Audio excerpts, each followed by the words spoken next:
Friends అందరూ ఎలా ఉన్నారండి? బాగున్నారా? ఈరోజు ఒక చిన్న వీడియోతో అయితే మీ ముందుకైతే వచ్చేసాను. దానికంటే ముందు ఎవరన్నా సబ్స్క్రైబ్ చేసుకోకపోతే నా ఛానల్ సబ్స్క్రైబ్ చేసుకొని వీడియోకి అయితే ఒక లైక్ ఇచ్చేయండి. అలాగే ఎండ్ వరకు చూసేయండి. చిన్న వీడియో అండి. ప్లీజ్ అండి, చూసిన ప్రతి ఒక్కళ్ళు ఒక లైక్ అయితే ఇవ్వండి. మీరు లైక్ చేయటం వల్ల ఇంకా నాకు బూస్ట్ లాగా అనిపిస్తుంది అన్నమాట. వీడియోస్ అది తీయడానికి కానీ పెట్టడానికి కానీ ఇంట్రెస్ట్ అయితే వస్తుంది. ఈ మధ్య అసలు లైక్స్ రావట్లేదు కదా, అంత ఇంట్రెస్ట్గా ఏమి ఉండట్లేదండి తీయటానికి. ఇంక ఇది వచ్చేసి దివాళీ రోజు అనమాట. ఇంకా ఆ రోజు నుంచి కంటిన్యూగా లాగ్స్ అయి షూట్ చేద్దామని చెప్పేసి వీడియోస్ అయితే తీయటం అయితే స్టార్ట్ చేశాను. కానీ నా హెల్త్ అయితే అస్సలు సహకరించలేదండి. పెళ్ళి అయ్యాక ఒక 10 days వరకు అయితే అసలు ఫుల్గా ఇంకా ఎలా అంటే ఇంకా ఊరికే నిద్ర వచ్చేయటం, అలిసిపోయినట్టు అవ్వటం బాడీ అనేది, ఇంకా ఏంటో తల తిరుగుతున్నట్టుగా అలాగైతే అనిపించేసిందండి. అసలు ఏంటంటే ఫుల్గా టైర్డ్ అయితే అయిపోయానండి. ఇంకా ఇది వచ్చేసి ఆ రోజు దివాళీ రోజు మార్నింగ్ కూడా ఇంకా గారెలు అటువంటి ఏం అసలు ప్రిపేర్ చేయలేదండి. ఎందుకంటే అసలు బాగోట్లేదు, ఏం చేయాలన్న ఇంట్రెస్ట్ అనేది రావట్లేదు. ఇంకేంటంటే గులాబ్ జామ్ పిండి తెప్పించాను మా వారితో అంత క్రితం రోజు. పిల్లలు ఏంటంటే స్వీట్లో ఎక్కువ ఏంటంటే గులాబ్ జామ్ అంటే ఇష్టపడతారు. నార్మల్గా పండగలకి పరమాన్నం పాయసం అవి వండినా కూడా వాళ్ళు అంత ఇష్టంగా ఏం తినరండి. ఇంకా అందుకే ఏంటంటే గులాబ్ జామ్ చేస్తే అవి ఒక 2 days 3 days నిల్వ ఉంటాయి. అలాగే తినడానికి కూడా ఇష్టపడతారు కదా అని చెప్పేసి ఆ రోజు అయితే గులాబ్ జామ్ పిండి అయితే తెప్పించి ఇంక మధ్యాహ్నం నుంచి లంచ్ అంతా అయ్యాక గులాబ్ జామ్ అయితే ప్రిపేర్ చేశానండి. అసలు మార్నింగ్ పూజ కూడా చేసుకోలేదు. ఇంకా ఈవినింగ్ వచ్చేసి ఇంకా ఈ ప్రసాదానికి గులాబ్ జామ్ ఇలా పెట్టేసి పూజ అయితే చేసుకున్నాను. ఇంకా దీపాలు అవన్నీ నార్మల్గా వెలిగించుకున్నానండి. అసలు మెయిన్గా పాయింట్ ఏంటంటే అంత ఇంట్రెస్ట్ ఏం చేరుకోమండి దివాళీ అనేది. నార్మల్గా ఏదో ఒక స్వీట్ చేసుకుని ఇంకా దేవుడి దగ్గర దీపం అలాగ పెట్టుకుంటాము, ఇంకా పూజ అది చేసుకుంటాం అంతేని. ఇంకా అంత కొత్త బట్టలు తెచ్చుకుని పిల్లలకి అది కొత్త బట్టలు వేసి అంత పెద్ద పండగలాగా అయితే సెలబ్రేట్ చేసుకోము మేము. మా అత్తగారు వాళ్ళ సైడ్ ఏంటంటే మా మావయ్య వాళ్ళ అన్నయ్య అంటే మా పెద్ద మావయ్య గారు పోయారనమాట దివాళీ రోజే. ఇంకా అప్పటి నుంచి వీళ్ళంత సెంటిమెంట్గా అయితే జరుపుకోరండి పండగ. ఇంకా నేను వచ్చేసి ఇక్కడ గులాబ్ జామ్ పిండి తడిపేసి పాకం అయితే రెడీ చేసి పెట్టేశాను. ఇందాక మీరు చూసారు కదా. ఇక్కడ వచ్చేసి గులాబ్ జామ్ అయితే చేస్తూ కన్నాను వీడియో తీయమంటే ఎంత స్లో మోషన్లో తీసాడో చూడండి వీడియో. మీరు ఎప్పటికైనా కూడా గులాబ్ జామ్ క్రాక్స్ అవి రాకుండా మంచిగా రావాలంటే పిండిని స్మూత్గా కలుపుకోండి. కలిపేటప్పుడే ఒక్కొక్కళ్ళు ఇష్టం ఉన్న వాళ్ళు కాచిన పాలైతే వేస్తారు. నేను నార్మల్ వాటర్ అయితే వేసేసి పిండి అయితే తడిపేసి ఒక 10 minutes పక్కన పెట్టుకుని ఇలా పాకం అయితే రెడీ చేసుకున్నాను.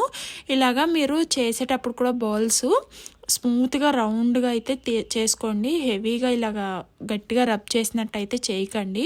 ఎందుకంటే మనం ఎంతైతే స్మూత్గా కలుపుకుంటామో పిండి అది అంత స్మూత్గా వస్తాయి, క్రాక్స్ అవి కూడా రాకుండా ఉంటాయి. ఇంకా వీడియో తీయమంటే పిల్లలతో ఇలా ఉంటుందండి. అసలు స్లో మోషన్లో తీసేసాడు ఈ వీడియో వచ్చేసి. ఇంకా ఇలాగైతే కలుపుకుంటున్నానండి. ఎప్పుడో పండగ అయిపోయిన 20 రోజులకి నేను ఈ వీడియో అయితే అప్లోడ్ చేస్తున్నాను. ఏంటంటే మెమొరీ కూడా ఫుల్ అయిపోయిందండి మన పెళ్లి వీడియోస్ అవన్నీ తీసేటప్పటికి. ఇంకొకటిగా అవన్నీ ఎడిట్ చేసుకుని ఇంకా అవన్నీ అప్లోడ్ చేసుకుని ఇంకా అవన్నీ సేవ్ చేసుకుని పక్కన పెట్టేసుకొని ఇంకా కొన్ని ఫొటోస్ అవన్నీ క్లియర్ చేశాక కొంచెం స్పేస్ అయితే మిగిలిందండి. ఇక నుంచి కంటిన్యూగా వీడియోస్ అయితే వస్తూ ఉంటాయి. ప్లీజ్ అండి చూడండి, చూసి అలాగే సపోర్ట్ చేయండి. మీరు వీడియోకి ఒక లైక్ ఇవ్వటం వలన ఎంతో సపోర్టివ్గా అయితే ఉంటారు.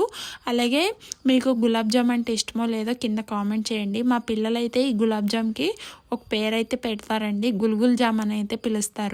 ఇంకా వాళ్ళకి ఎంత ఇష్టమో గుల్గుల్ జామ్ పెట్టమ్మా అని అయితే అంటారు. ఇంకా అయినా కానీ నా పిచ్చి కానీ గులాబ్ జామ్ అంటే ఇష్టం లేని వాళ్ళు ఎవరు ఉంటారు చెప్పండి. ప్రతి ఒక్కరికి గులాబ్ జామ్ అంటే ఇష్టంగానే ఉంటారు కదా. ఇక్కడ వచ్చేసి ఇంకా ఇవన్నీ రౌండ్స్గా అయితే చేసుకుంటున్నాను. నేను ఏంటంటే ఒక 2 packets అయితే తీసుకున్నానండి. 150 grams అయితే వస్తుంది కదా గులాబ్ జాము.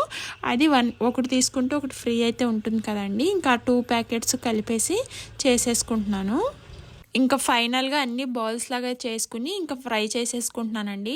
మీరైతే ఫ్రై చేసుకునేటప్పుడు ఇన్ని అయితే ఒకసారి వేసేసుకోకండి. నాకేంటంటే కొంచెం కంగారు ఎక్కువ, అన్ని ఎక్కువ వేసేసుకునేపాటికి కొంచెం కలపడం అది కొంచెం ఇబ్బంది అయ్యింది. ఇంకా నేనైతే 2 ఆయిల్ కింద అయితే గులాబ్ జాములు అయితే ఫ్రై చేసేసుకుని ఇంకా 2 బాక్సుల్లోకి అయితే పాకం అయితే తీసుకున్నానండి. ఇంకా తీసుకుని దాంట్లో అయితే గులాబ్ జామ్స్ అయితే వేసేసుకున్నాను. ఇలాగా ఖాళీగా వేసుకుంటే ఏంటంటే ప్రతి గులాబ్ జామ్కి సిరప్ అనేది పట్టి టేస్ట్ బాగుంటుంది. ఒకే దాంట్లో ఇరుగ్గా వేసేసుకుంటే పైన వాటికి సిరప్ ఉండదు, కింద వాటికి సిరప్ ఎక్కువైపోతుందని ఇలాగైతే వేసుకున్నాను. ఇంకా ఈవినింగ్ అండి, ఇది వచ్చేసి ఈవినింగ్. ఇంకా నేనైతే పాపం మార్నింగ్ నుంచే వాళ్ళు కూడా ఊరిని హెడ్ బాత్ చేశారు అంతే, రెడీ అవ్వలేదు ఇద్దరును. ఇంకా ఇద్దరిని రెడీ చేసేసి ఇంకా హనీకైతే జడలు అయితే వేసేస్తున్నాను. వీళ్ళకి ఏంటంటే డిజైన్ జడలు కావాలనిద్ది, వేస్తేనేమో కొంచెం నొప్పి కూడా రాకూడదు, మెల్లిగా అని అయితే అనిద్దండి. ఇంకేంటంటే ఆ రోజు వీడియోస్ కూడా తీసుకున్నానండి, ఇలా దీపాలు వెలిగించే అన్నీ కూడాను. అవన్నీ ఏంటంటే డిలీట్ అయిపోయినాయి అనమాట. ఫోన్లో మెమొరీ అంతా క్లియర్ చేసేటప్పుడు అవి కూడా డిలీట్ అయిపోయినాయి అండి. అందుకే ఇంకా దీపాలు పెట్టే అన్ని వీడియోస్ అయితే లేవు, మిస్ అయిపోయాను. ఇక్కడ వచ్చేసి హనీనైతే ఇలా జడేసేసి రెడీ అయితే చేసేస్తున్నానండి. ఇంటికి ఆడపిల్లలు ఉంటే ఆ కళే వేరు, ఇంకా వాళ్ళని రెడీ చేస్తూ ఉంటే భలే ముచ్చటగా ఉంటుంది కదండి. ఇంకా మగపిల్లలు కూడా ఏం తక్కువ లేరు, ఇప్పుడు వాళ్ళకు కూడా ఎక్కువ యాక్సెస్ అనేది వచ్చేస్తున్నాయి. డ్రెస్సులు ఏంటి అవేంటి ఇవేంటి మంచి వేసుకుంటున్నారు వాళ్ళు కూడా. ఇంకా కన్నాను ఆల్రెడీ నేను పంచాయతీ వేసి రెడీ చేసేసాను, వాడిని వీడియో తీసేవాళ్ళు లేరు పాపం. వాడైతే వాళ్ళ అక్కని వీడియో అయితే తీస్తున్నాడు. ఇలా అయితే జరిగిందండి, సింపుల్ అండ్ స్వీట్గా అయితే జరిగింది మా దివాళీ. మెయిన్గా ఏంటంటే నా ముఖం చూస్తే మీకు అర్థమైపోయిద్ది, అసలు హెల్త్ బాగోక కొంచెం డల్గా అయితే ఉన్నాను. ఇలా అయితే రెడీ అయిందండి. ఇంతేనండి వీడియో. Thank you for watching. Bye.